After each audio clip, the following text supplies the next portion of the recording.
حضور اکرم صلی اللہ علیہ وآلہ وسلم کا ارشاد ہے،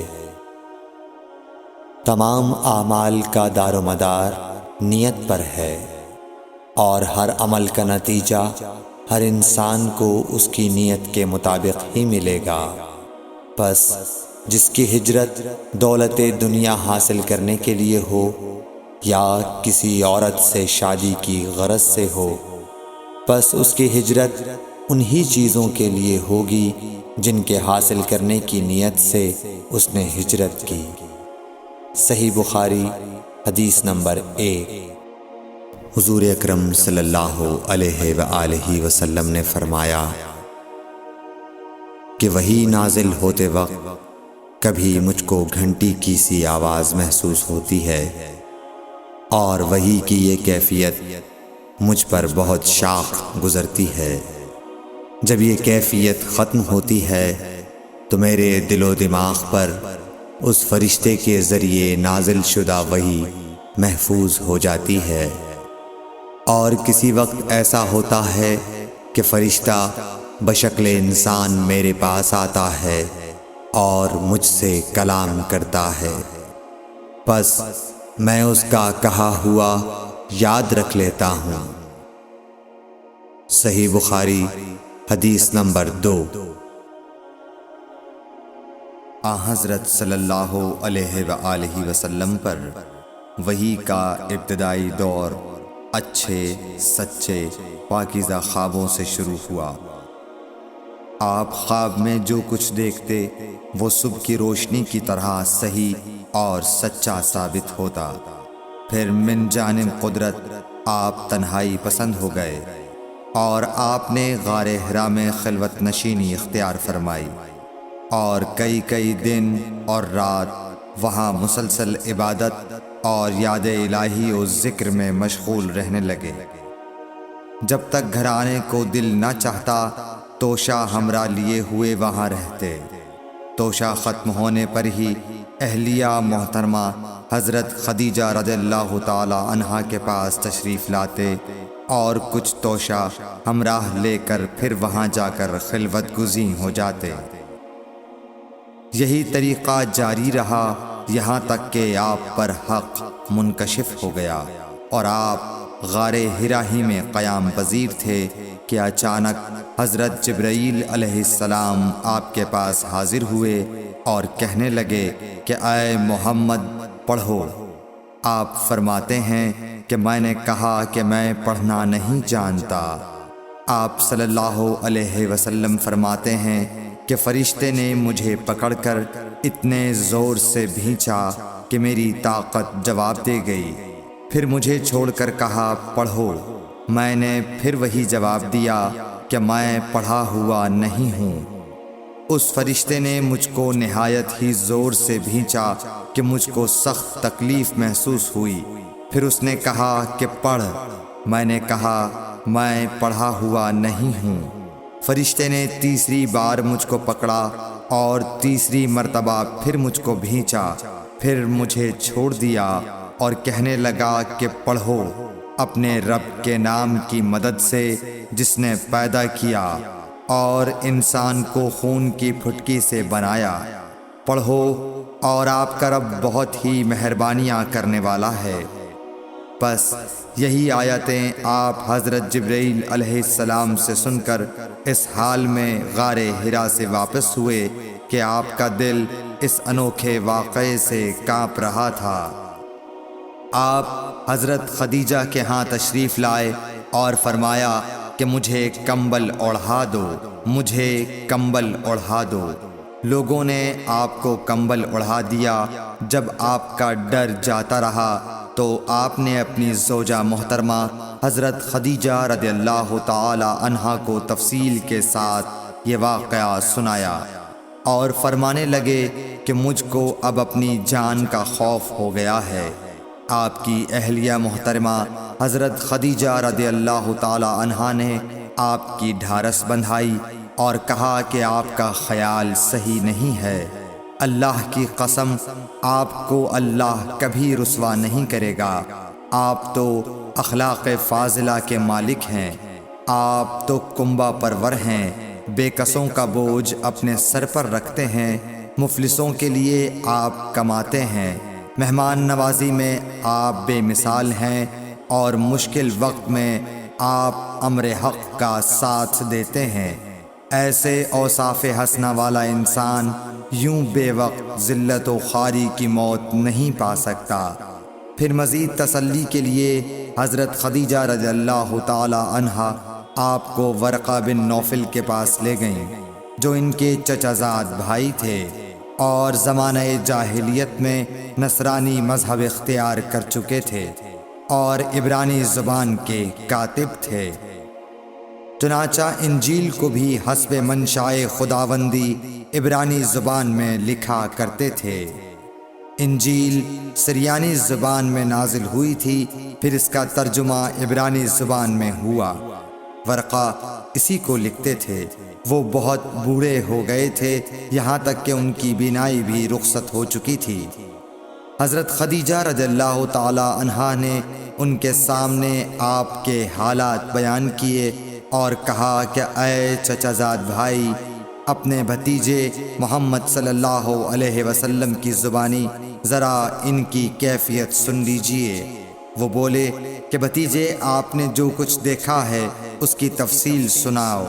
چنانچہ آپ صلی اللہ علیہ وآلہ وسلم نے از اول تا آخر پورا واقعہ سنایا، جسے سن کر ورقہ بے اختیار ہو کر بول اٹھے کہ یہ تو وہی ناموس معزز رازدان فرشتہ ہے جسے اللہ نے حضرت موسیٰ علیہ السلام پر وحی دے کر بھیجا تھا۔ کاش میں آپ کے اس عہد نبوت کے شروع ہونے پر جواں عمر ہوتا، کاش میں اس وقت تک زندہ رہتا جب کہ آپ کی قوم آپ کو اس شہر سے نکال دے گی۔ رسول کریم صلی اللہ علیہ وآلہ وسلم نے یہ سن کر تعجب سے پوچھا کہ کیا وہ لوگ مجھ کو نکال دیں گے، حالانکہ میں تو ان میں صادق و امین و مقبول ہوں۔ ورقہ بولا، ہاں یہ سب کچھ سچ ہے، مگر جو شخص بھی آپ کی طرح امر حق لے کر آیا، لوگ اس کے دشمن ہی ہو گئے ہیں۔ اگر مجھے آپ کی نبوت کا وہ زمانہ مل جائے تو میں آپ کی پوری مدد کروں گا۔ مگر ورقہ کچھ دنوں کے بعد انتقال کر گئے، پھر کچھ عرصے تک وحی کی آمد موقوف رہی۔ صحیح بخاری حدیث نمبر 3۔ حضور اکرم صلی اللہ علیہ وآلہ وسلم نے وحی کے رک جانے کے زمانے کے حالات بیان فرماتے ہوئے کہا کہ ایک روز میں چلا جا رہا تھا کہ اچانک میں نے آسمان کی طرف ایک آواز سنی، اور میں نے اپنا سر آسمان کی طرف اٹھایا۔ کیا دیکھتا ہوں کہ وہی فرشتہ جو میرے پاس غار حرا میں آیا تھا، وہ آسمان و زمین کے بیچ میں ایک کرسی پر بیٹھا ہوا ہے۔ میں اس سے ڈر گیا، اور گھر آنے پر میں نے پھر کمبل اوڑھنے کی خواہش ظاہر کی۔ اس وقت اللہ پاک کی طرف سے یہ آیات نازل ہوئیں، اے لحاف اوڑھ کر لیٹنے والے، اٹھ کھڑا ہو اور لوگوں کو عذاب الہی سے ڈرا، اور اپنے رب کی بڑائی بیان کر، اور اپنے کپڑوں کو پاک صاف رکھ اور گندگی سے دور رہ۔ اس کے بعد وہی تیزی کے ساتھ پے در پے آنے لگی۔ صحیح بخاری حدیث نمبر 4۔ رسول اللہ صلی اللہ علیہ وآلہ وسلم نزول قرآن کے وقت بہت سختی محسوس فرمایا کرتے تھے، اور اس کی علامتوں میں سے ایک یہ تھی کہ یاد کرنے کے لیے آپ اپنے ہونٹوں کو ہلاتے تھے۔ ابن عباس رضی اللہ تعالیٰ عنہ نے کہا، میں اپنے ہونٹوں کو ہلاتا ہوں جس طرح آپ ہلاتے تھے۔ سعید کہتے ہیں، میں بھی اپنے ہونٹ ہلاتا ہوں جس طرح ابن عباس رضی اللہ تعالیٰ عنہ کو میں نے ہلاتے دیکھا۔ پھر انہوں نے اپنے ہونٹ ہلائے۔ ابن عباس رضی اللہ تعالیٰ عنہ نے کہا، پھر یہ آیت اتری کہ اے محمد، قرآن کو جلد جلد یاد کرنے کے لیے اپنی زبان نہ ہلاؤ، اس کا جمع کر دینا اور پڑھا دینا ہمارا ذمہ ہے۔ حضرت ابن عباس رضی اللہ تعالی عنہ کہتے ہیں، یعنی قرآن آپ صلی اللہ علیہ وآلہ وسلم کے دل میں جما دینا اور پڑھا دینا ہمارے ذمہ ہے۔ پھر جب ہم پڑھ چکے تو اس پڑھے ہوئے کی اتباع کرو۔ ابن عباس رضی اللہ تعالی عنہ فرماتے ہیں، اس کا مطلب یہ ہے آپ اس کو خاموشی کے ساتھ سنتے رہو، اس کے بعد مطلب سمجھا دینا ہمارے ذمہ ہے۔ پھر یقیناً یہ ہماری ذمہ داری ہے کہ آپ اس کو پڑھو، یعنی اس کو محفوظ کر سکو۔ چنانچہ اس کے بعد جب آپ کے پاس حضرت جبرائیل علیہ السلام وحی لے کر آتے تو آپ توجہ سے سنتے، جب وہ چلے جاتے تو رسول اللہ صلی اللہ علیہ وسلم اس وحی کو اس طرح پڑھتے جس طرح حضرت جبرائیل علیہ السلام نے اسے پڑھا تھا۔ صحیح بخاری حدیث نمبر 5۔ رسول اللہ صلی اللہ علیہ وآلہ وسلم سب لوگوں سے زیادہ جواد سخی تھے، اور رمضان میں دوسرے اوقات کے مقابلے میں جب جبرائیل علیہ السلام آپ صلی اللہ علیہ وآلہ وسلم سے ملتے بہت ہی زیادہ جود و کرم فرماتے۔ جبرائیل علیہ السلام رمضان کی ہر رات میں آپ صلی اللہ علیہ وآلہ وسلم سے ملاقات کرتے اور آپ کے ساتھ قرآن کا دورہ کرتے۔ غرض حضرت صلی اللہ علیہ وآلہ وسلم لوگوں کو بھلائی پہنچانے میں بارش لانے والی ہوا سے بھی زیادہ جود و کرم فرمایا کرتے تھے۔ صحیح بخاری حدیث نمبر 6۔ ہرقل شاہ روم نے قریش کے قافلے میں ایک آدمی بلانے کو بھیجا، اور اس وقت یہ لوگ تجارت کے لیے ملک شام گئے ہوئے تھے، اور یہ وہ زمانہ تھا جب رسول اللہ صلی اللہ علیہ وسلم نے قریش اور ابو سفیان سے ایک وقتی عہد کیا ہوا تھا۔ جب ابو سفیان اور دوسرے لوگ ہرقل کے پاس ایلیا پہنچے جہاں ہرقل نے دربار طلب کیا تھا، اس کے گرد روم کے بڑے بڑے لوگ، علماء، وزراء و امراء بیٹھے ہوئے تھے۔ ہرقل نے ان کو اور اپنے ترجمان کو بلوایا، پھر ان سے پوچھا کہ تم میں سے کون شخص مدعی رسالت کا زیادہ قریبی عزیز ہے؟ ابو سفیان کہتے ہیں کہ میں بول اٹھا کہ میں اس کا سب سے زیادہ قریبی رشتہ دار ہوں۔ یہ سن کر ہرقل نے حکم دیا کہ اس ابو سفیان کو میرے قریب لا کر بٹھاؤ اور اس کے ساتھیوں کو اس کی پیٹھ کے پیچھے بٹھا دو۔ پھر اپنے ترجمان سے کہا کہ ان لوگوں سے کہہ دو کہ میں ابو سفیان سے اس شخص یعنی محمد صلی اللہ علیہ وسلم کے حالات پوچھتا ہوں، اگر یہ مجھ سے کسی بات میں جھوٹ بول دے تو تم اس کا جھوٹ ظاہر کر دینا۔ ابو سفیان کا قول ہے کہ خدا کی قسم اگر مجھے یہ غیرت نہ آتی کہ یہ لوگ مجھ کو جھٹلائیں گے تو میں آپ صلی اللہ علیہ وسلم کی نسبت ضرور غلط گوئی سے کام لیتا۔ خیر، پہلی بات جو ہرقل نے مجھ سے پوچھی وہ یہ کہ اس شخص کا خاندان تم لوگوں میں کیسا ہے؟ میں نے کہا وہ تو بڑے اونچے عالی نسب والے ہیں۔ کہنے لگا اس سے پہلے بھی کسی نے تم لوگوں میں ایسی بات کہی تھی؟ میں نے کہا نہیں۔ کہنے لگا اچھا اس کے بڑوں میں کوئی بادشاہ ہوا ہے؟ میں نے کہا نہیں۔ پھر اس نے کہا بڑے لوگوں نے اس کی پیروی اختیار کی ہے یا کمزوروں نے؟ میں نے کہا نہیں، کمزوروں نے۔ پھر کہنے لگا اس کے تابعدار روز بڑھتے جاتے ہیں یا کوئی ساتھی پھر بھی جاتا ہے؟ میں نے کہا نہیں۔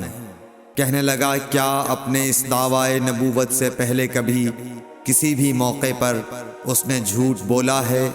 میں نے کہا نہیں، اور اب ہماری اس سے صلح کی ایک مقررہ مدت ٹھہری ہوئی ہے، معلوم نہیں وہ اس میں کیا کرنے والا ہے۔ ابو سفیان کہتے ہیں میں اس بات کے سوا اور کوئی جھوٹ اس گفتگو میں شامل نہ کر سکا۔ ہرقل نے کہا کیا تمہاری اس سے کبھی لڑائی بھی ہوئی ہے؟ ہم نے کہا کہ ہاں۔ بولا پھر تمہاری اور اس کی جنگ کا کیا حال ہوتا ہے؟ میں نے کہا لڑائی ڈول کی طرح ہے، کبھی وہ ہم سے میدان جنگ جیت لیتے ہیں اور کبھی ہم ان سے جیت لیتے ہیں۔ ہرقل نے پوچھا وہ تمہیں کس بات کا حکم دیتا ہے؟ میں نے کہا وہ کہتا ہے کہ صرف ایک اللہ ہی کی عبادت کرو، اس کا کسی کو شریک نہ بناؤ، اور اپنے باپ دادا کی شرک کی باتیں چھوڑ دو، اور ہمیں نماز پڑھنے، سچ بولنے، پرہیزگاری اور صلہ رحمی کا حکم دیتا ہے۔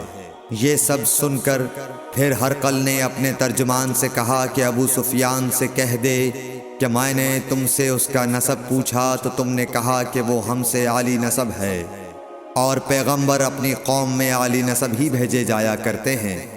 میں نے تم سے پوچھا کہ دعویٰ نبوت کی یہ بات تمہارے اندر اس سے پہلے کسی اور نے بھی کہی تھی؟ تو تم نے جواب دیا کہ نہیں۔ تب میں نے اپنے دل میں کہا کہ اگر یہ بات اس سے پہلے کسی اور نے کہی ہوتی تو میں سمجھتا کہ اس شخص نے بھی اسی بات کی تقلید کی ہے جو پہلے کہی جا چکی ہے۔ میں نے تم سے پوچھا کہ اس کے بڑوں میں کوئی بادشاہ بھی گزرا ہے تو تم نے کہا کہ نہیں۔ تو میں نے دل میں کہا کہ ان کے بزرگوں میں سے کوئی بادشاہ ہوا ہوگا تو کہہ دوں گا کہ وہ شخص اس بہانے اپنے آباء و اجداد کی بادشاہت اور ان کا ملک دوبارہ حاصل کرنا چاہتا ہے۔ اور میں نے تم سے پوچھا کہ اس بات کے کہنے یعنی پیغمبری کا دعویٰ کرنے سے پہلے تم نے کبھی اس کو دروغ گوئی کا الزام لگایا ہے؟ تم نے کہا کہ نہیں۔ تو میں نے سمجھ لیا کہ جو شخص آدمیوں کے ساتھ دروغ گوئی سے بچے وہ اللہ کے بارے میں کیسے جھوٹی بات کہہ سکتا ہے۔ اور میں نے تم سے پوچھا کہ بڑے لوگ اس کے پیرو ہوتے ہیں یا کمزور آدمی؟ تم نے کہا کمزوروں نے اس کی اتباع کی ہے۔ تو دراصل یہی لوگ پیغمبروں کے متبعین ہوتے ہیں۔ اور میں نے تم سے پوچھا کہ اس کے ساتھی بڑھ رہے ہیں یا کم ہو رہے ہیں؟ تم نے کہا کہ وہ بڑھ رہے ہیں، اور ایمان کی کیفیت یہی ہوتی ہے حتیٰ کہ وہ کامل ہو جاتا ہے۔ اور میں نے تم سے پوچھا کہ آیا کوئی شخص اس کے دین سے ناخوش ہو کر مرتد بھی ہو جاتا ہے؟ تم نے کہا نہیں۔ تو ایمان کی خاصیت بھی یہی ہے، جن کے دلوں میں اس کی مسرت رچ بس جائے وہ اس سے لوٹا نہیں کرتے۔ اور میں نے تم سے پوچھا کہ آیا وہ کبھی عہد شکنی کرتے ہیں؟ تم نے کہا نہیں۔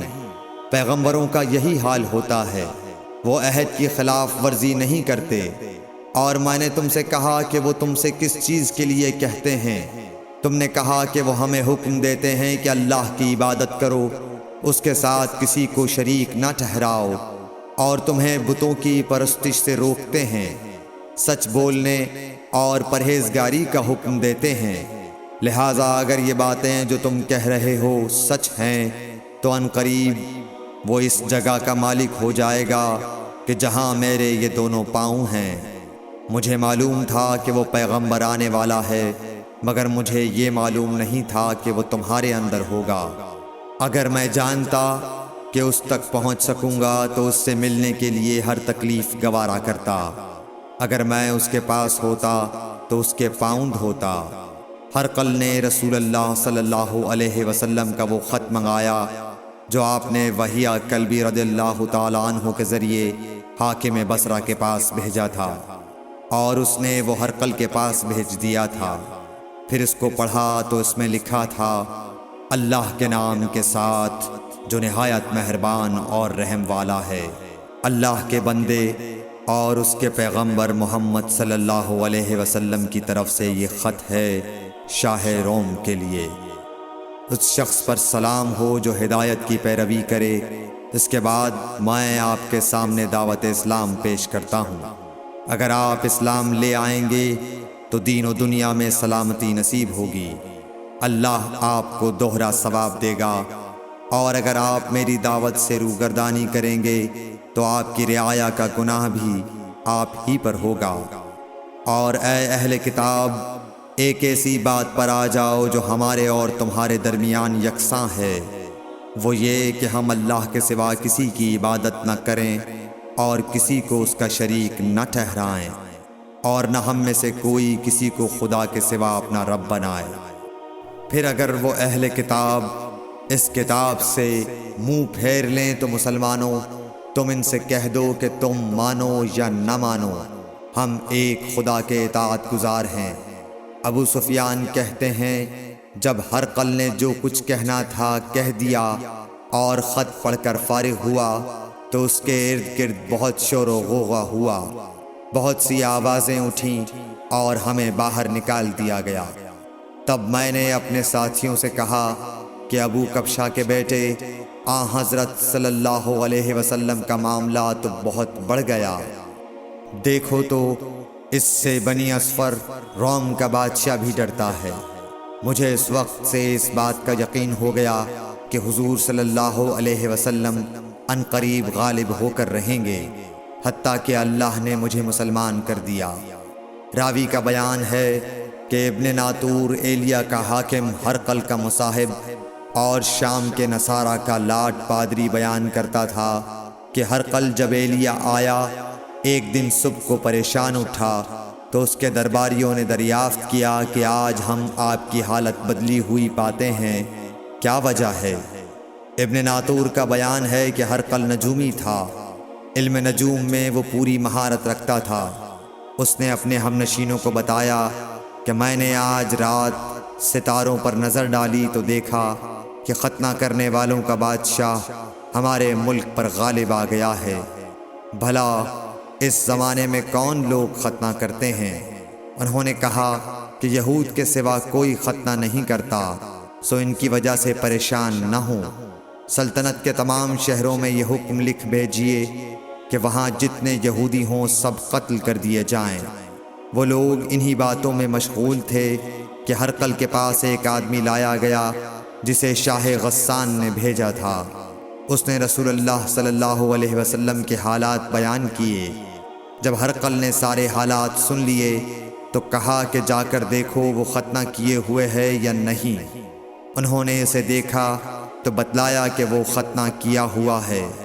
ہرقل نے جب اس شخص سے عرب کے بارے میں پوچھا تو اس نے بتلایا کہ وہ ختنہ کرتے ہیں۔ تب ہرقل نے کہا کہ یہی محمد صلی اللہ علیہ وسلم اس امت کے بادشاہ ہیں جو پیدا ہو چکے ہیں۔